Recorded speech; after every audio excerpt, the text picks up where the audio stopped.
Yes, here is the next question, question number 10। हमें problem statement में क्या given है? A chemical company is considering investment in a project that cost ₹5 lakh. The life of project is 5 years and estimated salvage value is 0. Tax rate is 55%. The company uses straight line depreciation and proposed project has estimated earnings before depreciation and before taxes as follows. Information given है आपको problem statement में, right? Years है आपके पास 1, 2, 3, 4, 5 and earning before depreciation and taxes is 1 lakh, 1 lakh, 1,50,000 in third year, 150 in fourth year and 2,50,000 in fifth year respectively. Then next हमारा step क्या होता था कि हम पहले उसमें से डेप्रिसिएशन को डिडक्ट करते हैं, राइट? डेप्रिसिएशन हमारी स्ट्रेट लाइन मेथड के अकॉर्डिंगली कितनी होगी? 1 lakh पर एनम, क्योंकि 5 years का है एंड 10 lakh की हमारी जो है 5 lakh की हमारी जो टोटल वैल्यू हम कंसिडर करेंगे, तो 5 उसे इक्वल ईयर्स में डिवाइड करेंगे तो 1 lakh पर एनम बैठती है, राइट? अगर हम उसके बाद earnings after depreciation but before taxes की बात करें तो हम क्या करेंगे? इन दोनों के डिफरेंस को कंसिडर करेंगे। कौन सा डिफरेंस हो गया? In case of first year हमारे कितने आ रही है? Earning after depreciation but before taxes first year nil है, second year it is also nil, but in third year what is the difference? 50,000, right? And in fourth year also 50,000 का difference है। Fifth year में ये difference जो है बढ़कर 1,50,000 का हो जाता है। फिर हम क्या करते हैं नेक्स्ट स्टेप में? इस पे जो है टैक्स रेट अप्लाई करते हैं। कितना टैक्स रेट गिवन है अभी हमें? 55%। अभी फर्स्ट 2 years में इसकी वैल्यू नील होगी, क्योंकि जो है earning after depreciation and before taxes में भी इसकी वैल्यू जो थी नील थी, राइट? तो 50,000 का 55% 27,500 against 27,500. In case of 1,50,000 it is 82,500. Then we will deduct tax, right? तो हमारे पास आ जाएगा earnings after depreciation and taxes first 2 years nil and third year में 22,500 difference, right? And fourth year again 22,500. Fifth year में ये value कितनी हो रही है? 67,500, राइट? देन हम क्या करते थे फिर? जब हम पे बैक पीरियड निकालते हैं तो हमारे पास कौन सी अर्निंग्स होती हैं? Earnings before depreciation but after taxes, right? हमें टैक्स कैलकुलेट करने के लिए पहले जो है डेप्रिसिएशन को डिडक्ट करना पड़ा, राइट? बट बाद में हम क्या करते हैं? इसे एड बैक कर देंगे, राइट? तो अगर हम डेप्रिसिएशन को ऐड बैक करते हैं तो हमारी earning before depreciation but after taxes कितनी आ जाएगी? फर्स्ट ईयर में 1 lakh, सेकेंड ईयर में भी 1 lakh, थर्ड ईयर में 1 lakh and 22,000, फोर्थ ईयर में 1,22,500 अगेन. देन फिफ्थ ईयर में कितनी होगी? 1,67,500. Then we will continue for the pay back period. So the next चीज जो हमें गिवन है, तो हम क्या करते हैं? पे बैक पीरियड जो है कैलकुलेट करेंगे. हमारा कैश आउटफ्लो कितना है? ₹5 lakh.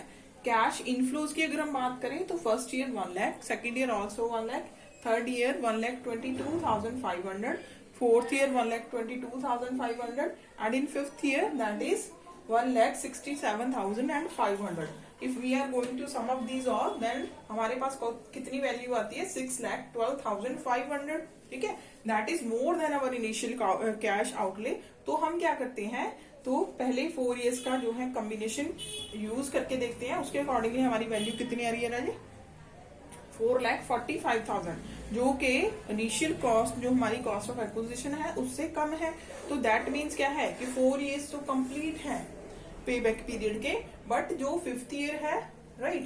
तो उसमें वो चीज जो है वेरी कर रही है. फिफ्थ ईयर कंप्लीट नहीं है बट उसका कुछ एक पोर्शन है जो हमारे पे बैक पीरियड का पार्ट बन रहा है. हाँ, तो हम क्या करते थे पिछले मेथड्स में भी? हम अज्यूम कर रहे हैं कि कंपनी जो है एनुअली इतनी अमाउंट जो है गेन करती है, तो उसके अकॉर्डिंगली हम नेक्स्ट टाइम पीरियड जो है कैलकुलेट कर सकते हैं. उसके अकॉर्डिंगली क्या है?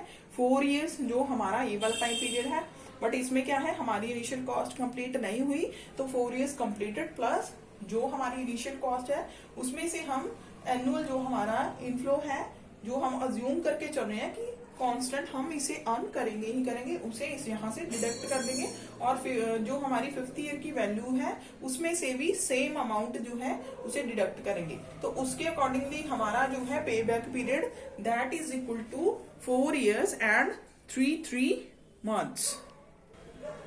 यस, इन नेक्स्ट केस हमें एनुअल रेट ऑफ रिटर्न जो है कैलकुलेट करने को बोला गया है। एनुअल रेट ऑफ रिटर्न हम कैसे कैलकुलेट करते हैं, हम क्या करते हैं, एवरेज एनुअल प्रॉफिट जो है उसे नेट इन्वेस्टमेंट के साथ जो है कोरिलेट करके उसकी परसेंटेज निकाल लेते हैं। अभी हमारे पास एवरेज प्रॉफिट्स जो है कितने थे, कैसे निकलेंगे, मतलब वो होगा कि जो हमारे प्रॉफिट्स है उनका सम डिवाइडेड बाय नंबर, राइट। तो हमारे पास अमाउंट आ रही है 22,500। नेट इन्वेस्टमेंट की अगर बात करें तो हमारे पास 5 लाख है, बिकॉज इसमें कोई भी स्क्रैप वैल्यू गिवन नहीं है, राइट। तो एनुअल रेट ऑफ रिटर्न आपका कितना आ जाएगा, 22,500 divided by 5 lakh, right, that is equal to 45%। Next हमें नेट प्रेजेंट वैल्यू जो है कैलकुलेट करने को बोला गया है। उसमें हम क्या करते हैं, जो हमारे कैश इनफ्लोज हैं उन्हें जो हमें प्रेजेंट वैल्यू फैक्टर कहा होता है तो उनकी वैल्यूज को कंसिडर करने के बाद उसे हम कैलकुलेट कर लेते हैं प्रेजेंट वैल्यू में कन्वर्ट करने के लिए। तो हमारे 5 years हैं, 5 years में हमें कैश इनफ्लोज कितने हैं, 1 लाख, 1,22,500, 1,22,500। 5th ईयर में है 1,67,500। प्रेजेंट वैल्यू फैक्टर अगर हम 15% वाला कंसिडर कर रहे हैं तो वैल्यूज दीज वन गिवन है, राइट। तो इसे हम प्रेजेंट वैल्यू में कन्वर्ट कर लेंगे। प्रेजेंट वैल्यू के अकॉर्डिंगली वैल्यूज जो है कितनी आ रही है, फर्स्ट ईयर में है this into this 87,000, then this into this 75,600, then 80,605, then 70,070, and in last year 83247, right। अगर हम इनके टोटल की बात करें तो हमारे पास कितना आएगा, 3,96,522 रुपीज। अगर हम नेट प्रेजेंट वैल्यू जो है कैलकुलेट करते हैं तो उसके लिए हमें इसमें से इनिशियल कॉस्ट जो है वो डिडक्ट करनी पड़ती है, राइट। इनिशियल कॉस्ट हमें कितनी गिवन है, 5 लाख। तो यहाँ पे हमारी जो नेट प्रेजेंट वैल्यू कितनी आ रही है, 1,03,477 rupees. That is in bracket, that means our net present value is coming in negative values. Next हम जो है प्रॉफिटेबिलिटी इंडेक्स कैलकुलेट करेंगे। तो ये तो बिल्कुल ही सिंपल है। प्रॉफिटेबिलिटी इंडेक्स हम कैसे कैलकुलेट करते हैं, present value of cash inflows को हम present value of cash outflows के साथ डिवाइड कर देते हैं, राइट। तो हमारी present value of cash inflows कितनी आ रही थी प्रीवियस स्टेप में, 3,96,500, एंड कैश जो है आउटफ्लो उसकी प्रेजेंट वैल्यू कितनी गिवन है, 5 लाख। तो उसके अकॉर्डिंगली हमारी जो प्रॉफिटेबिलिटी इंडेक्स है that is equal to 0.793, right.